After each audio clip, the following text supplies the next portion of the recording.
Olá, pessoal, tudo bem com vocês? Estamos aqui hoje juntos para resolver a questão número 8 da terceira lista. Essa lista trata sobre potencial elétrico e condutores em equilíbrio eletrostático. Bem, aqui na questão a gente vai lidar com condutores esféricos em equilíbrio eletrostático. Tá certo. E vamos ver como é que vai se comportar os campos dentro desse condutor, como é que eles vão interagir, a diferença de potencial elétrico. Para a gente ver isso, vamos entender o que a questão quer. Ela diz que um condutor P de raio 4 centímetros e carregado com a carga de 8 nanocoulombs está inicialmente muito distante de outros condutores e no vácuo. Bem, então até agora a gente já teve algumas informações importantes. Estamos tratando com condutores. Se é um condutor, então as minhas cargas elétricas nesse corpo, elas têm liberdade de movimento.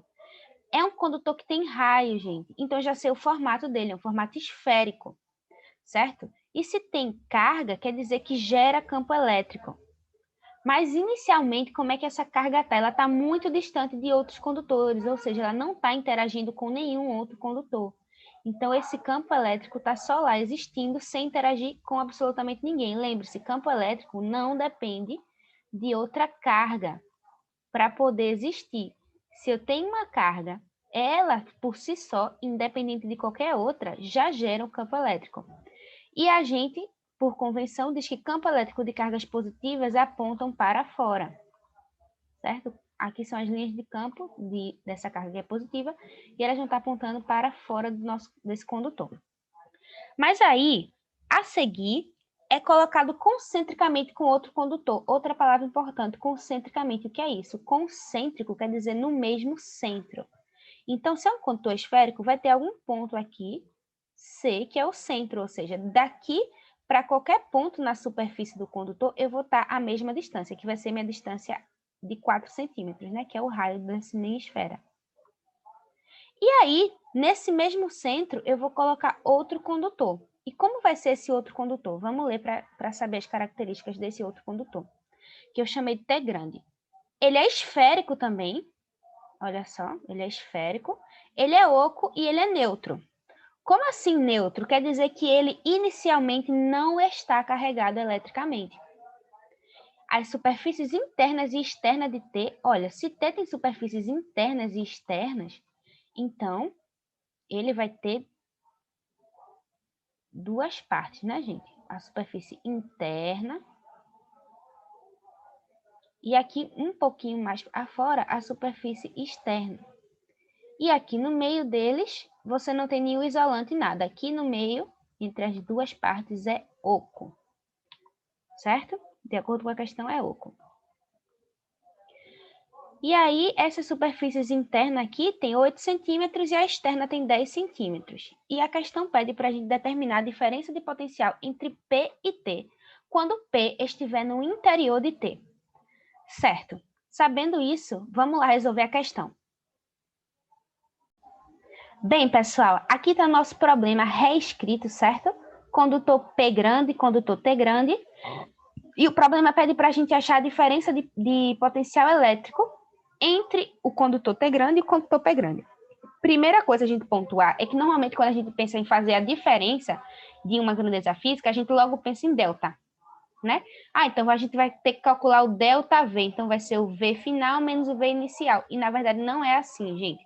O potencial elétrico, a gente mede a diferença dele, DDP, vai ser igual o potencial no ponto inicial da carga, menos o ponto final lá da carga. Bem, e onde é que vai estar esse ponto inicial e esse ponto final? Nosso ponto inicial a gente vai medir na superfície de P grande e o nosso ponto final a gente vai medir na superfície de T. Eu vou botar o B aqui, tá? Poderia ser quaisquer dois pontos, tá, gente? Nas superfícies deles, certo? Também é importante a gente pontuar que como é que a gente pode medir o potencial elétrico em um condutor esférico. Na superfície desse condutor, assim como no seu interior, certo? O potencial elétrico na superfície é igual ao potencial elétrico no interior de um condutor esférico. E ela se dá por K0, que é a constante eletrostática, vezes a carga que gera esse potencial elétrico dividido pelo raio desse condutor, certo? Se você for medir o potencial na parte externa de um condutor esférico, você vai ter K0, a constante eletrostática, vezes a carga desse condutor, dividido pela distância. Que distância é essa? Então, imagina aqui que você tem esse condutor esférico, aqui é o centro dele. E você quer medir o potencial elétrico que ele gera aqui, nesse ponto externo, nesse ponto P. Como é que você vai fazer? Esse condutor aqui carregado, você vai considerar que essa carga toda aqui que está na superfície dele está concentrada aqui nesse centro. Você vai tratar como uma carga só, pontual aqui. E aí você vai medir a distância dessa carga pontual no centro até esse ponto D. Esse vai ser a distância D, certo? Pessoal, aqui eu só fiz reescrever o que a gente já fez, né? Sabendo isso, a gente vai poder calcular a DDP que a questão pede, que é o V em A menos o V de B, sabendo que A está aqui em cima e B é algum ponto que esteja sobre T. Tinha colocado o B aqui, certo? Mas, a partir do momento que a gente entender que T grande em verde e o P grande em vermelho vão se comportar como um capacitor, a gente vai poder saber que tanto faz se você escolhe o B em cima daqui, da superfície mais interna ou da superfície mais externa. A diferença de potencial não vai mudar, gente, porque só tem diferença de potencial daqui para cá. A diferença de potencial entre essas duas, entre P e T, só depende dessas duas placas, porque só entre elas que você vai ter campo elétrico. Olha só, a gente já viu quando a gente estava lendo a questão que daqui do nosso condutor vermelhinho sai o campo elétrico apontando para fora. Certo? Agora a gente ainda não analisou o que é que vai acontecer com o T que está neutro quando a gente põe, gente, uma carga positiva dentro dele. Concorda comigo que aqui em T, por ser um condutor, as cargas nele elas são livres. E aqui dentro você vai ter cargas positivas e cargas negativas, certo? De forma que, quando as cargas positivas interagem com essas cargas positivas aqui, elas vão ser repelidas. E as cargas negativas vão ser atraídas. Então, olha só, gente, já que tem um condutor, aqui na superfície interna dele, a gente vai ter o acúmulo de cargas negativas, enquanto que as positivas vão ser repelidas. E como é que T é carregado por indução? A gente não está colocando um condutor grudado no outro, é tudo indução, certo? Ou seja, a distância T é eletrizado por P. E quanto vai ser o módulo dessa nossa carga aqui? Ambas 8 nanocoulombs, gente, porque a carga induzida e a carga indutora tem que ser iguais em módulo, certo? Não são iguais liquidamente porque aqui você é positiva e aqui é negativa. E aqui é positiva de novo, mas todas as três vão ser 8 nanocoulombs. Certo? E aí, gente, de forma que aqui dentro, entre o condutor interno de T grande e o nosso condutor vermelho, nós vamos ter uma região com campo elétrico.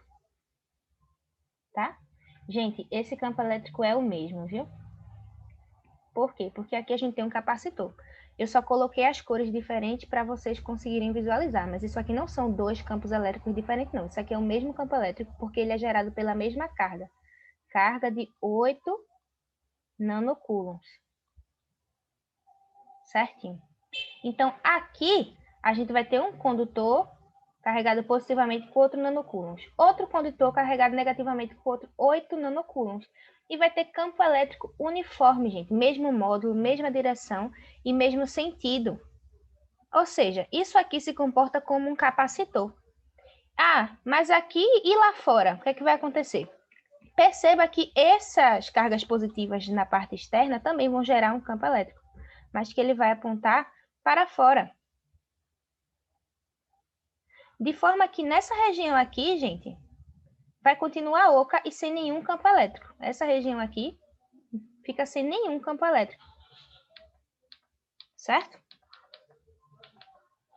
Então, aqui continua sem nada Ou seja, aqui vai gerar também o campo elétrico saindo, mas perceba, como a gente acabou de ver, que aqui no meio você continua sem nenhum campo elétrico, vai ser só vácuo. E aí, gente, a gente fazendo a conta, vamos ver que a diferença de potencial entre P e T só depende dessa parte interna. Para provar isso para vocês, ao invés de eu escolher um B aqui, eu vou escolher um B aqui em cima. Vocês vão ver que a diferença de potencial só vai depender dessa parte interna. Então, escolhendo o B aqui em cima, vamos calcular.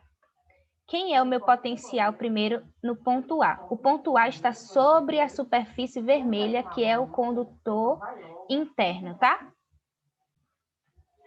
E vamos analisar em 3 situações, porque nós temos 3 superfícies carregadas. Então, a primeira está sobre o próprio condutor vermelho aqui, no ponto A. Olha, o potencial no ponto A, que é o potencial na superfície vermelha, vai ser igual a constante eletrostática vezes a carguinha dividido pelo raio. Quem é o raio do condutor vermelho? É o raio pequeno, que é 4 centímetros. E aí, qual vai ser a contribuição para esta parte aqui, para essa superfície aqui, a superfície interna do condutor verde? Bem, aí, essa superfície interna do condutor verde, ela é externa ao nosso ponto A. Então, vai ser mais Q0 vezes a carga negativa. Então, a gente bota menos Q dividido pela distância. Quem é a distância? Para a gente ver qual é a distância do ponto A para essa superfície aqui, a gente tem que considerar que toda essa nossa carga, que seria o ponto A, vai estar aqui no centro. Vai considerar uma carga pontual, a distância para outra. A distância daqui para cá vai dar o raio interno de T grande, que vai dar o Rzão. Mas outro potencial, né, outra carga que também vai contribuir para o potencial em A, vai ser essa carga aqui externa, que é outra carga positiva. Então, vai ser Q0 vezes carga positiva. E qual é a distância? Porque, veja, ela é externa à nossa superfície. Então, a distância é, mais uma vez, considerando que essa nossa carga Q vermelha está aqui no centro, a distância dela para essa outra superfície aqui é o Rzão linha.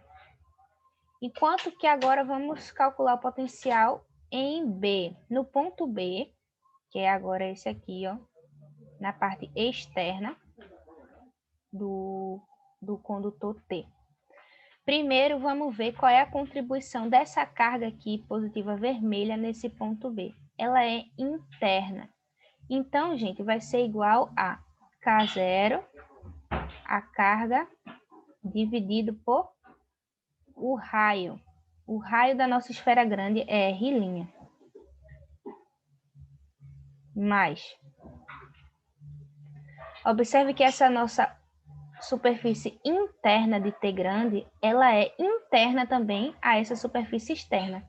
Se ela também é interna, o valor dela também vai ser Q0 menos Q dividido pelo raio